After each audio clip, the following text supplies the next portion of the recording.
किस्सा तीन राजकुमार पांच हसीना का। किस्सा तीन राजकुमारों और पांच हसीन सुंदरियों का अलिफ लैला की कहानी है। अमीना के हाथ से दूसरी कुतिया लेकर जुबैदा के पास लाया। जुबैदा ने इस कुतिया को भी पहली कुतिया की भांति खूब मारा, फिर उसकी आंखों में आंखें डालकर रोई और उसके आंसू पोंछकर और मुंह चूमकर प्यार किया। इसके बाद मजदूर ने इस कुतिया को भी दालान में ले जाकर बांध दिया। तीन फकीरों, खलीफा और उसके साथियों को ये सब देखकर बड़ा आश्चर्य हुआ कि पहले तो जुबैदा ने अत्यंत निर्दयता से कुतियों को पीटा, फिर उनके साथ मिलकर रोई। इसके अलावा मुसलमानों के धर्म में कुत्ते अपवित्र जंतु माने जाते हैं। जुबैदा जैसी सुसंस्कृत महिला का कुतियों के आंसू पोंछकर उनका मुंह चूमना किसी भी की भी समझ में नहीं आ रहा था। विशेषतः खलीफा अपनी उत्सुकता नहीं रोक पा रहा था। उसने इशारे किए कि इस रहस्य को पूछना चाहिए। मंत्री ने पहले की और दूसरी ओर देखने लगा, लेकिन जब खलीफा संकेत से प्रश्न करता ही रहा तो उसने संकेत ही से विनती की कि इस समय इस बात को यहीं समाप्त कर दीजिए, कुछ पूछिए नहीं। जुबैदा कुतियों को पीटने के बाद कुछ देर तक सुस्ताती रही। फिर साफी ने उससे कहा, बहन तुम अपने स्थान पर आ बैठो तो हम अगला काम करें। जुबैदा ने कहा, अच्छा। फिर वो दालान में आकर एक पहले से बिछी हुई चौकी पर बैठ गई। उसने खलीफा और उसके साथियों को अपने दाईं ओर और फकीरों को और मजदूर को बाईं ओर बिठा लिया। चौकी पर बैठकर वो कुछ देर और सुस्ताती रही। इसके बाद उसने अमीना से कहा कि बहन उठो, तुम्हें मालूम है कि तुम्हें अब क्या करना है। अमीना ये सुनकर उठी और बगल वाली कोठरी में जाकर वहाँ से एक संदूक उठा लाई जो पीले साटन में मढ़ा था और इसके ऊपर भी उस पर हरी कारचोबी का एक गिलाफ चढ़ा था। उसमें से एक बांसुरी निकालकर अमीना ने साफी को दी। साफी ने उस बांसुरी से एक करुण वियोगात्मक राग निकाला और देर तक बजाती रही। खलीफा और अनुपस्थित लोग उसका कौशल देखकर अत्यंत प्रसन्न हुए। फिर साफी ने अमीना से कहा कि अब तुम बांसुरी बजाओ, मैं बजाते बजाते थक गई हूँ। अमीना ने बांसुरी लेकर कुछ देर तक सुर मिलाया, फिर एक बड़ा मधुर राग बजाना शुरू किया और बजाते बजाते उसमें मगन हो गई। जुबैदा ने उसके वादन की बड़ी प्रशंसा की और कहा कि अब बस करो, तुम्हारे दुख के कारण बड़ी दुखद दशा हो रही है। अमीना इतनी भाव विह्वल हो गई कि जुबैदा की बात का कोई उत्तर न दे सकी, बल्कि जान पड़ता था कि वो अपने होश हवास खो बैठी थी, क्योंकि उसने अपने ऊर्ध वस्त्र को उतार फेंका था। अब सब लोगों पर काले काले दाग पड़े थे, जैसे किसी ने उस पर नहीं, बाहों पर भी पड़े थे। सब लोग इस कांड को देखकर और भी हैरान हुए। अमीना की हालत इतनी खराब हो गई थी कि वो डगमगाने लगी और गिरने को हुई और जुबैदा और साफी ने दौड़कर उसे संभाला। एक फकीर ने धीमे से कहा, कितने दुख की बात है कि हम इतनी अद्भुत घटनाएं देख रहे हैं और उनके बारे में किसी से पूछ भी नहीं सकते। खलीफा ने ये बात सुन ली और उन फकीरों के पास आकर उनसे पूछा कि क्या तुम लोगों में से किसी को इन स्त्रियों का और कुतियों को पीटने पर का रहस्य ज्ञात है। फकीरों ने कहा, हम में से कोई भी इन बातों को नहीं जानता। हम लोग आज ही रात को तुम्हारे यहाँ आने से कुछ पहले यहाँ पहुँचे हैं। खलीफा की उत्सुकता और बढ़ी। उसने कहा, हो सकता है ये आदमी जो तुम्हारे पास बैठा है इसे कुछ ज्ञात हो। फकीर ने इशारे से मजदूर को अपने और निकट बुलाया और पूछा कि क्या तुम्हें मालूम है कि जुबैदा ने दोनों कुतियों को क्यों पीटा और अमीना के कंधों और माँ पर काले दाग कैसे हैं। मजदूर ने कहा कि मैं भगवान की सौगंध खाकर कहता हूँ कि मुझे कुछ भी नहीं मालूम। मैं तो इस घर में आज ही आया हूँ और इस घर में यही तीन स्त्रियां रहती हैं। खलीफा और फकीरों ने सोचा था कि वो आदमी उन स्त्रियों का सेवक होगा। अब सबको एक भेद खुलने की कोई संभावना नहीं है, लेकिन ने तैयार हो तैयार नहीं हुआ। उसने कहा, हम लोग 7 मर्द हैं और ये सिर्फ 3 औरतें। हम सब मिलकर इनसे इस भेद को पूछें। अगर ये लोग खुशी खुशी बता दें तो ठीक है, नहीं तो हम जोर जबरदस्ती करके भी इनसे बात उगलवा लेंगे। मंत्री की राय इसके विपरीत थी। उसने खलीफा के कान में कहा, हम सबका यहाँ पर बड़ा स्वागत सत्कार किया गया है और गाने बजाने से भी हमारा मनोरंजन हुआ है। ऐसी दशा में जोर जबरदस्ती ठीक नहीं है। फिर आप ये भी देखें किस शर्त पर हमें अपना अतिथि बनाया गया है। शर्त मानी है कि हम कुछ भी पूछताछ नहीं करेंगे। अगर हम अपना ये वादा तोड़ेंगे तो ये लोग क्या हमें बेईमान नहीं कहेंगी?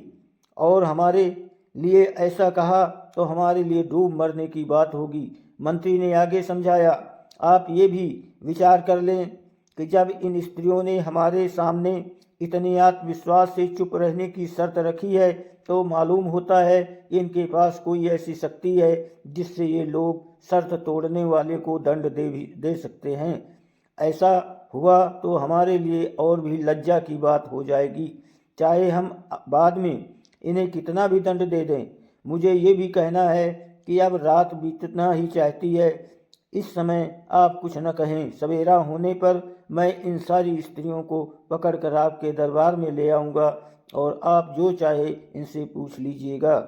खलीफा को ऐसी जिद सवार हुई कि उसने ऐसे सत्परामर्श पर कान न दिया और मंत्री को झिड़क दिया कि तुम चुप रहो, मैं सुबह तक प्रतीक्षा नहीं कर सकता। उसने फकीरों से कहा कि तुम इस बात को जुबैदा से पूछो।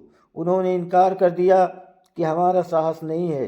फिर उन सब ने जोर देकर मजदूर को ये पूछने पर मजबूर कर दिया। जुबैदा ने इन लोगों को खुसर फुसर करते देखकर कि तुम लोग आपस में क्या बात कर रहे हो? मजदूर ने कहा, सुंदरी, मेरे साथी जानना चाहते हैं कि आप दोनों कुतियों को निर्दयता पूर्वक पीट कर क्यों रोई, और जो स्त्री अपनी शुद्ध बुद्ध खो बैठी उसके कंधों और बाहों पर काले दाग कैसे हैं? जुबैदा ये सुनकर आग बबूला हो गई।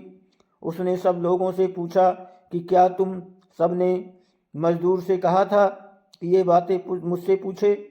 सब ने एक मत होकर कहा कि जाफर को छोड़कर हम सभी ये बातें जानना चाहते थे और हमने मजदूर से कहा था कि आपसे ये बातें पूछे। जुबैदा ने कहा, तुम सभी लोग बेईमान हो।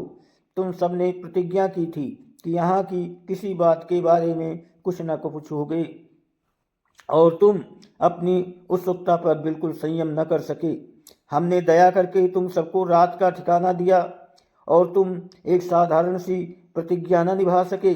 अब तुम्हारा सत्कार मेरे लिए बिल्कुल आवश्यक नहीं है और तुम लोगों को अपने किए का फल भुगतना चाहिए। ये कहकर जुबैदा ने धरती पर पांव पटककर 3 बार ताली बजाई और जोर से कहा, तुरंत आओ। उसके ये कहते ही एक द्वार खुल गया और उसमें से 7 बलवान हफ्सी नंगी तलवार और एक एक हफ्सी ने एक एक आदमी को पकड़ लिया और उनके सीने पर चढ़ बैठे और सबकी तलवारें म्यान से बाहर निकल आईं। खलीफा क्षोभ और लज्जा के मारे मरा जा रहा था। उसे ऐसे व्यवहार की क्या आशा हो सकती थी? हफ्सियों के मुखिया ने जुबैदा से पूछा, श्रेष्ठ सुंदरी, आपकी क्या आज्ञा है? क्या हम इन लोगों को यहीं खत्म कर दें? जुबैदा ने कहा, नहीं, कुछ देर ठहर जाओ। पहले इन लोगों से ये तो पूछ लें ये कौन हैं और क्यों आए थे। ये कहकर उसने 7 मेहमानों से कहा कि तुम लोग अपना अपना हाल बताओ। मजदूर ने रोकर कहा, भगवान के लिए मुझे छोड़ दो, मेरा कोई दोष नहीं है, मैं तो इन लोगों के बहकावे में आ गया। काने फकीर जहाँ जाएंगे वहीं दुर्भाग्य लाएंगे। जुबैदा को ये सुनकर हंसी आ गई। वो बोली, ऐसे कोई नहीं छूटेगा। पहले हर आदमी अपना हाल बताए कि वो वास्तव में कौन है, कहाँ से आया है, उसमें क्या क्या गुण हैं और यहाँ आने का कारण क्या है। इन बातों में जरा सा भी झूठ हुआ तो फौरन उसकी गर्दन शान से सभी थे। लेकिन खलीफा हारून की प्रथा ही सबसे अधिक बढ़ी चढ़ी थी। उसने एक बार सोचा कि वैसे तो इस स्त्री के पंजे से निकला नहीं जा सकता, किंतु यदि वो अपना ठीक ठीक परिचय तुरंत दे दे तो जरूर मेरा सम्मान करेगी। उसने धीमे से मंत्री से सलाह ली। उसने कहा, मान की रक्षा के लिए ये आवश्यक है कि आप जुबैदा ने तीनों फकीरों से पूछा कि क्या तुम तीनों भाई हो? एक ने उत्तर दिया कि हम भाई नहीं हैं, एक से कपड़े जरूर पहनते हैं और साथ रहते हैं। जुबैदा ने फिर पूछा कि क्या तुम लोग जन्मता ही एकाक्ष हो? उनमें से एक ने कहा कि ऐसा नहीं है, हम पर ऐसी विपत्तियां पड़ी हैं जो न केवल जानने बल्कि इतिहास में लिखने योग्य हुए।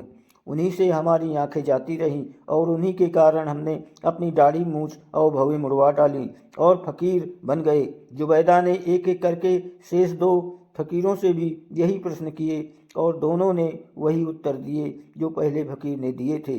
तीसरे ने यह भी कहा, आप अनुमति दें तो हम लोग अपना वृत्तांत विस्तृत रूप से कहें।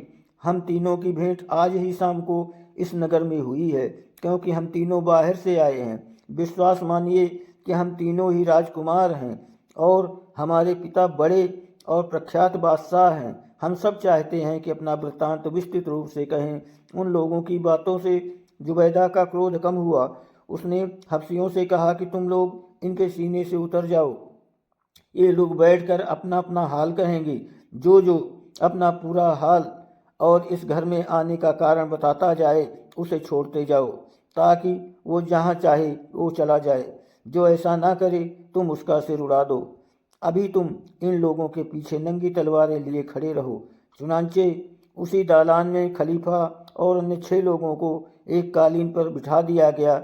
हर आदमी के पीछे एक हफ्सी नंगी तलवार लेकर खड़ा हो गया, ताकि जुबैदा का इशारा होते ही उसका वध कर दे। इस सब से पहले मजदूर ने अपनी बात कही। दोस्तों, इसका अगले का भाग आगे की कहानी में आएगा। आप लोग कहानी को लाइक और सब्सक्राइब करें।